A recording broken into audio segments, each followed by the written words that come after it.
Percer dans l'industrie des arts et du divertissement est un parcours unique à chacun, mais c'est l'amour de la musique et de la culture qui les relie. Voici les histoires inédites de professionnels noirs du divertissement les plus éminents au Canada qui se sont lancés dans une industrie qui ne dort jamais. Je suis Tracy et vous êtes à l'écoute du balado Amplify d'Advance Canada.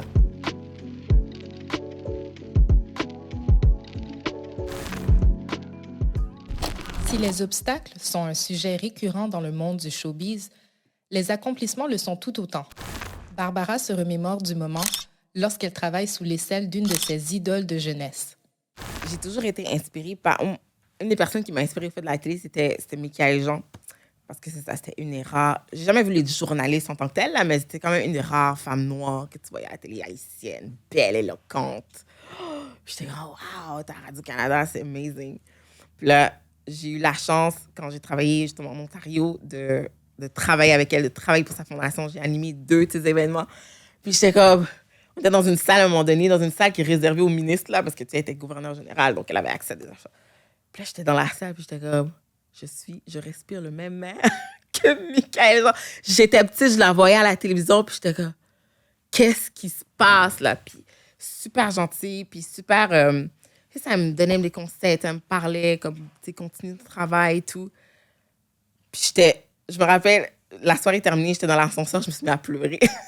J'étais comme, qu'est-ce qui se passe? Comme, regarde ma vie, toutes les choses que j'ai faites, puis je la voyais à la télé, puis je travaille pour elle aujourd'hui.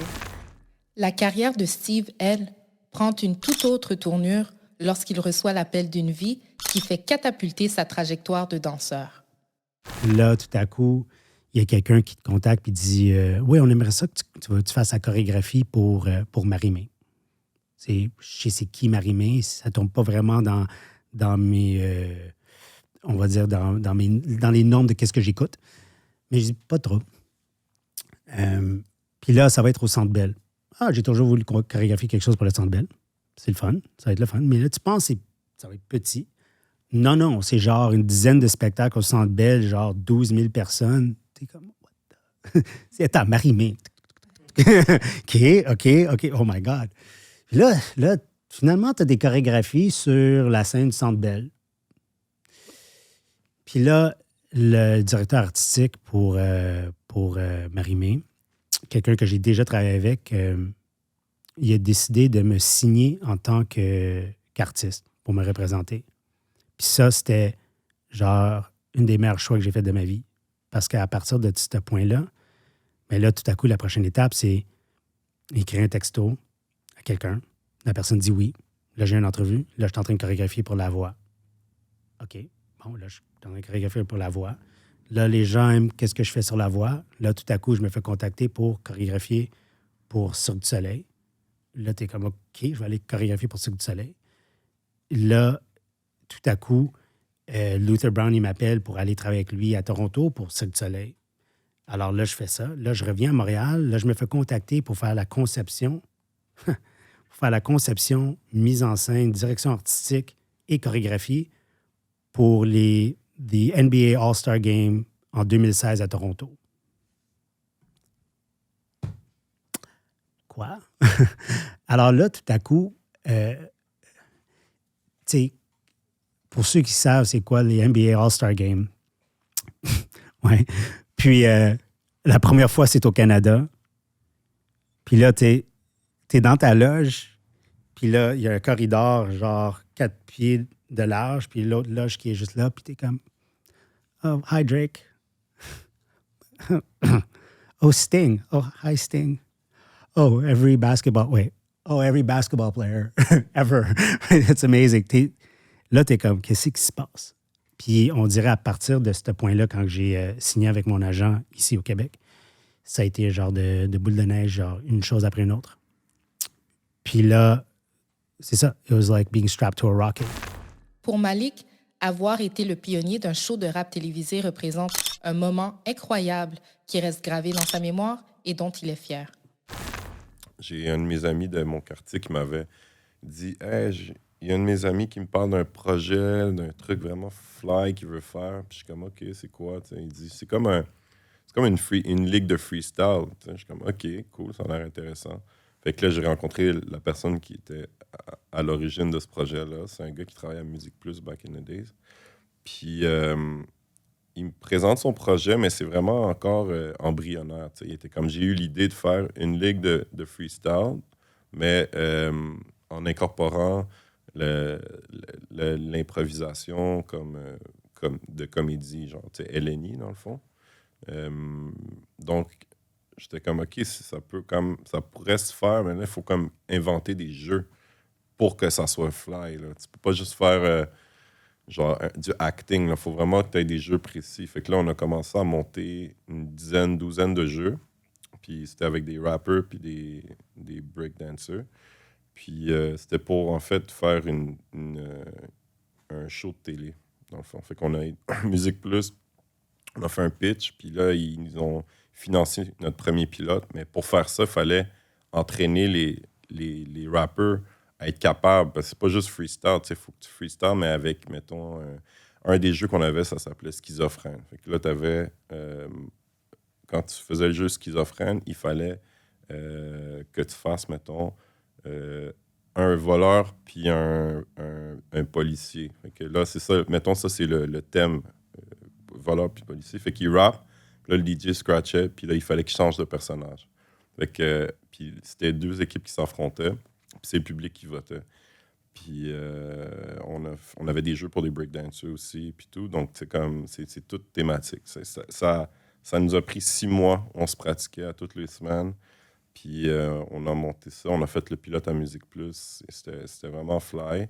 Musique Plus, c'était comme, on n'est pas prêt à vous offrir un show direct, mais faites vos shows, faites des spectacles, filmez tout, puis ensuite, vendez-nous le show.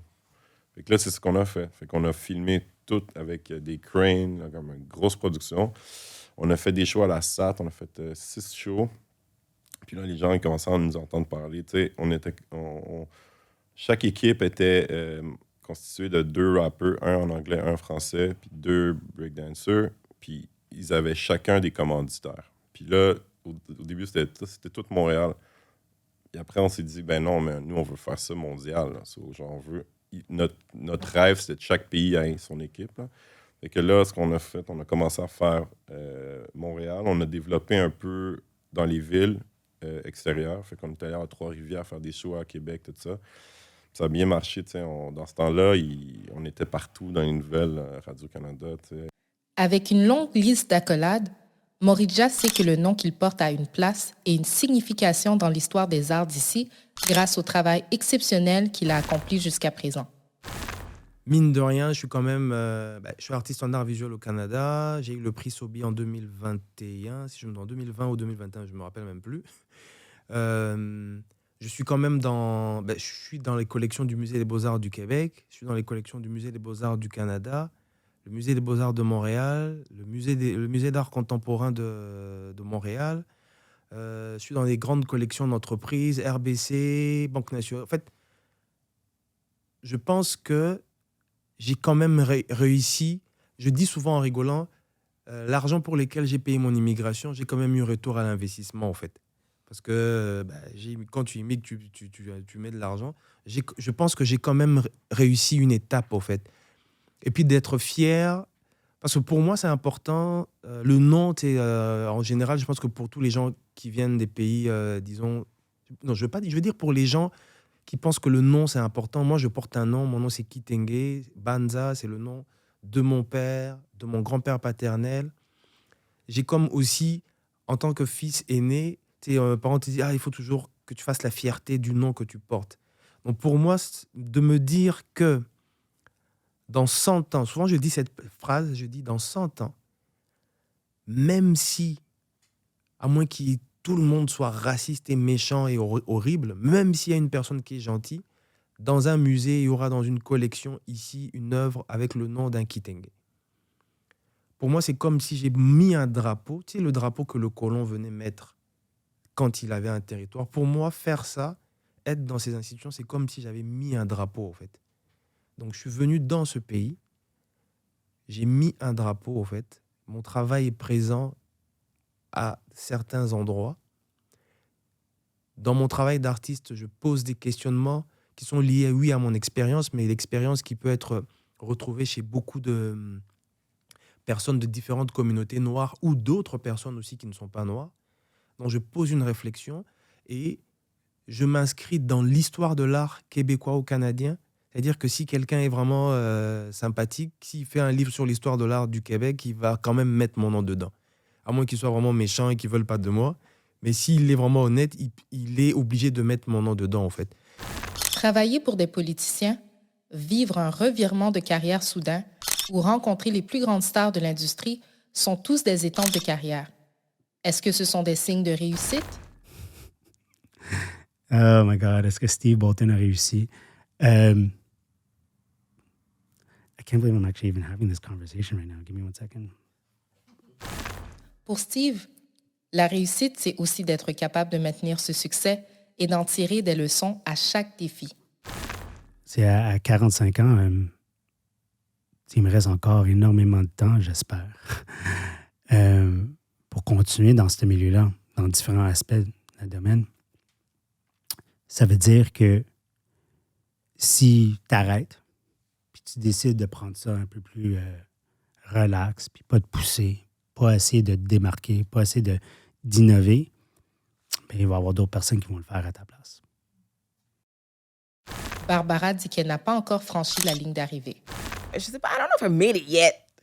I want my show. I want to be like a Oprah. Je veux ma plateforme, média. J'aimerais ça produire des gens. J'aimerais ça mentorer des jeunes filles ou des programmes de production. So, I don't know if I made it yet. I'm living okay. But non, je pense pas que je me vois là.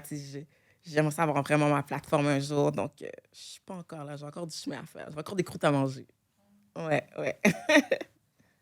Malik a su explorer plusieurs de ses talents au courant de sa carrière. Son plus grand accomplissement, prendre part à un établissement incontournable qui impacte le milieu culturel québécois aux côtés de pairs passionnés. Je suis encore DJ.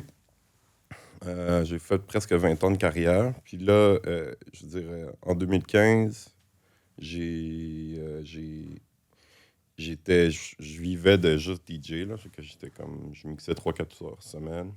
Ben, c'est pas vrai, là, j'étais bartender aussi, là, un peu. Mais j'ai gagné bien ma vie, tout était parfait, puis j'avais moins de responsabilités que d'organisateur de show, tout ça. Mais, genre, la journée, j'étais tout seul chez moi tout le temps. Puis je trouvais ça quand même difficile. Tu sais, je me disais, est-ce que je vais être DJ dans des clubs toute ma vie, genre des clubs dans le Vieux-Montréal ou whatever. Je suis comme, tu sais, j'aimerais ça faire plus de trucs. Fait que j'ai commencé à produire aussi. Mais c'était isolé, tu sais. Fait que là, à un moment donné, j'ai eu une opportunité. Il y a un de mes amis qui m'a demandé si je voulais participer à un projet, être promoteur pour un projet. Puis le projet, c'était Art Gang Montréal. C'est comme un truc de... C'est une salle. Et à l'époque, c'était plus comme une galerie d'art qu'on voulait faire des parties, tout ça. Puis il y avait le volet immobilier là-dedans. Moi, j'étais comme... J'avais pas l'argent pour investir, mais j'avais du temps. Puis j'étais comme, OK, je suis down, mais moi, j'ai pas envie d'être un employé. Fait que, genre, j'offre mon temps pendant 2 ans en échange de parts immobilières. Fait que là, j'ai fait ça à temps plein. Puis ça, je pense que c'était un pivotal moment dans ma vie. C'est beaucoup de sacrifices, là, aussi. Fait que c'est comme... Je sais pas si c'est positif ou négatif. Au final, on verra à la fin de ma vie, là, mais je veux dire, pour le moment, c'était comme... C'est ça qui a fait propulser mes trucs, je pense, comme au niveau de ma carrière, I guess. Puis, c'est ça, je suis un des copropriétaires de Art Gang Plaza. Puis c'est un projet qui demande tout mon temps. Puis la différence avec être tout seul chez toi, ben c'était comme un projet collectif. Il y a d'autres gens, tu sais. Puis c'est aussi comme plus un tremplin pour la scène. Tu sais. Genre, on a utilisé cette plateforme-là pour être comme un peu un creative hub pendant des périodes de temps. Après, tu sais, c'est sûr que c'est une business et il faut le runner quand même d'une manière pour que ça soit... j'allais faire un anglicisme aussi, sustainable. Il y a beaucoup de défis, c'est super difficile. Mais j'ose croire que c'est quelque chose, tu sais, qu'on amène quelque chose de différent à Montréal. Puis c'est ça. Pour Morija, peu importe la reconnaissance qu'il recevra, la leçon qu'il retient est celle-ci. Morija, ça veut dire quoi? Mes parents m'ont donné ce nom-là parce qu'ils l'ont eu dans la Bible. C'est la montagne où Abraham devait sacrifier son fils Isaac. En hébreu, c'est le mont Moria. Donc, c'est mes parents qui m'ont donné ce nom-là. Donc, Kitenge, c'est le nom de mon père. Banza, c'est le nom de mon grand-père. Qu'est-ce que ces gens-là ont fait? Donc, avec mon nom, je sais que je suis digne, peu importe ce que je veux faire. Je porte ce nom-là, c'est comme ça. Ça, c'est la façon que j'ai trouvé, moi, de me dire, quand ça va pas, je vais aller faire tout ce que je peux faire. En fait, j'ai pas honte. Et ça, mes parents nous ont toujours dit ça, de ne jamais avoir honte de qui on est, en fait. Même, et ça, c'est quand on avait eu, pendant un moment donné de la période de ma vie, quand j'étais plus jeune, mon père n'avait plus de travail. Et tu sais, même des fois, quand je dis ça à mes cousins, ils me disent, mais non, c'est pas vrai, l'oncle aurait pu venir nous voir, nous parler. Mais comme je dis, moi, je sais c'est quoi manger une fois dans la journée. Je sais c'est quoi manger dans un palace. Mais si je dis ça aux gens, ils vont pas croire. Je dis, je sais c'est quoi aller vendre dans un marché du papier pour manger. Je sais c'est, en fait, je sais je connais les réalités. En fait, ça, du coup, ça me fait sentir de dire, je suis fier de moi, j'ai un nom, ça me rappelle à chaque fois qui je suis. Et après le reste, si ça marche, tant mieux. Si ça ne marche pas, en fait, j'ai trouvé comme me faire des carapaces pour moins souffrir. C'est en me disant, si ça marche, je profite à fond que ça marche, je fais profiter à tous ceux qui sont autour de moi, intelligemment, parce qu'il ne faut pas non plus que ça marche pas, il faut que je reste là. Mais si ça ne marche pas, c'est pas grave, on va trouver autre chose qui va faire, on va trouver un autre moyen de vivre ou d'exister, en fait. Le succès amène joie et épanouissement, mais aussi des leçons qui nous marquent et que l'on partage au prochain. Malik a vite réalisé, suite à un événement tragique, qu'il est important de chercher à garder un équilibre sain. Je pense que c'est ça la plus grosse leçon, c'est de savoir qu'on a une limite, puis que dans le fond, c'est super bien faire des projets et tout ça, mais il y a d'autres choses aussi. Là, moi, je pense que j'ai beaucoup, tu sais, même si je suis comme, mettons, assez critique de la société occidentale, mes parents m'ont beaucoup inculqué la valeur du travail, tu sais, dans ma vie. Fait que j'ai beaucoup surtravaillé. Puis, dans les dernières années, j'ai perdu mon meilleur ami en 2017. Puis, j'ai eu un gros choc dans ma vie. Puis, à partir de ce moment-là, j'ai compris... j'ai réalisé à quel point on fait des sacrifices dans la vie. Puis, lui aussi, c'est un gros workaholic. Puis, tu sais, en 2016, j'ai fait un autre burn-out. Puis, j'étais comme, mais je peux pas continuer comme ça.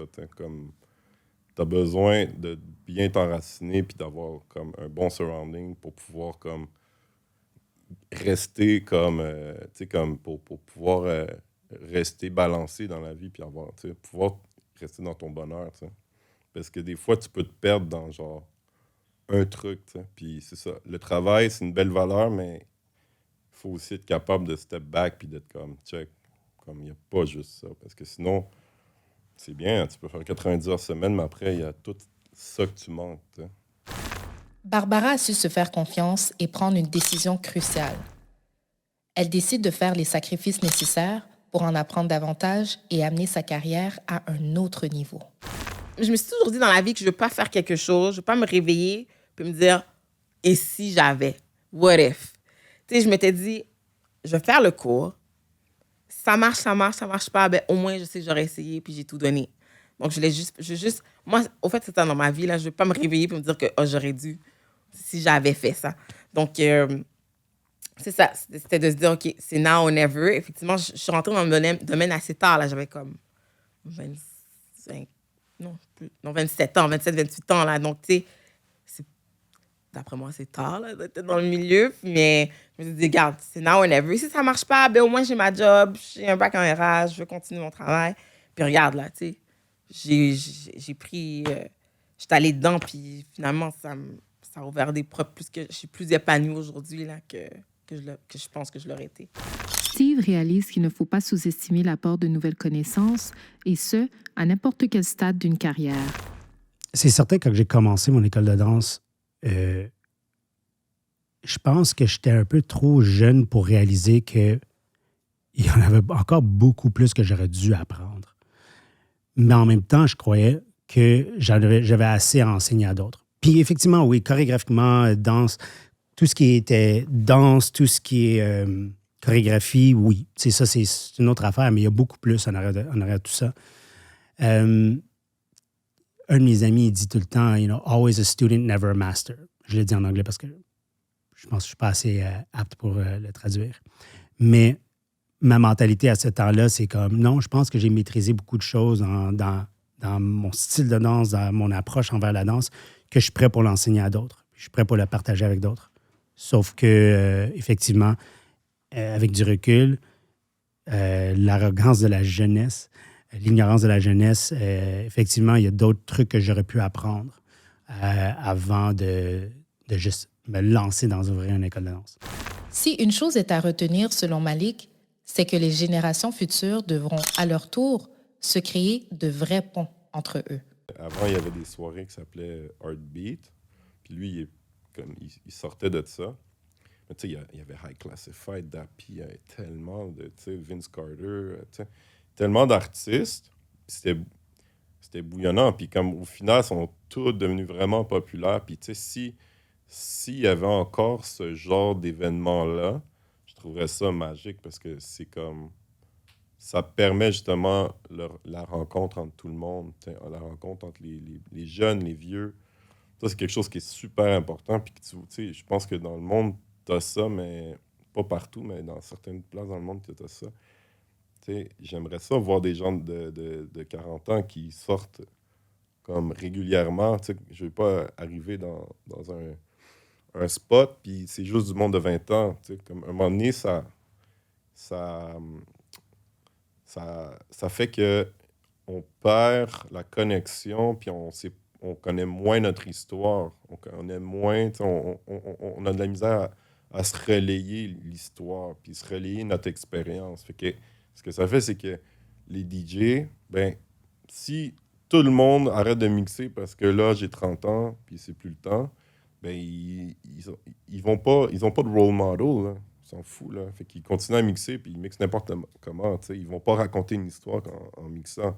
C'est la même chose pour des rappers, tu sais.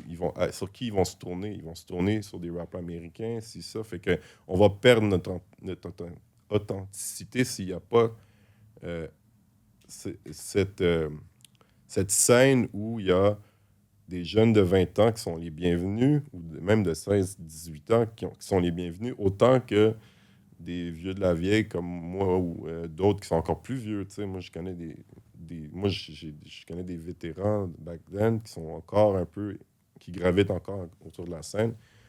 Il y a un b-boy que je connais, il est proche de la soixantaine, là, tu sais. Je connais des DJ qui ont comme dans 50-60 ans, tu sais. Et ces gens-là, tu sais, il faut être capable de les connecter ensemble, tu sais. Fait que moi, ça serait ça. Ce serait ça mon souhait, là. C'est un mélange de tout ça, là.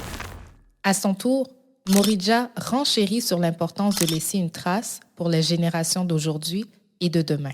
Quand j'étais plus jeune en Afrique, je disais à mes parents, mais pourquoi nous, on n'a pas des entreprises au Congo qui sont depuis 1800 Ils me disaient, oh, mais ça, c'est des entreprises. Mais avec le temps, je me rends compte, mais en 1800, on ne pouvait pas avoir une entreprise parce qu'on était en train de se faire couillonner par les autres. Et donc, comment est-ce que tu rattrapes ce temps-là? Comment est-ce que tu laisses une trace pour que les gens qui viennent après n'aient pas à recommencer à zéro, en fait?